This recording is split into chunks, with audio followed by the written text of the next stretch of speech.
লোকে আমায় ভালোই বলে, দিব্য চলনসই। দোষের মধ্যে একটু নাকি মিথ্যে কথা কই। ঘাটশিলাতে যাওয়ার পথে ট্রেন ছুটেছে যখন, মায়ের কাছে বাবার কাছে করছি বকম বকম।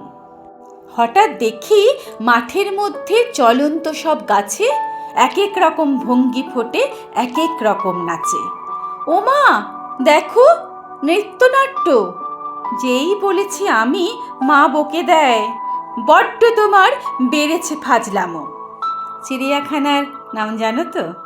আমার সেজমেশো আদর করে দেখিয়েছিলেন পশুরাজের কেশর।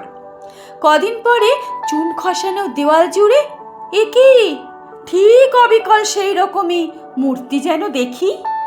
ক্লাসের মধ্যে যেই বলেছি সুরঞ্জনার কাছে, জানিস আমার ঘরের মধ্যে সিংহ বাঁধা আছে।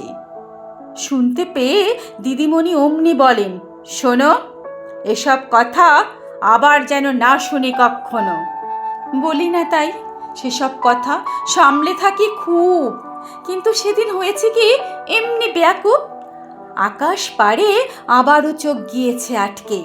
শরৎ মেঘে দেখতে পেলেন রবীন্দ্রনাথকে।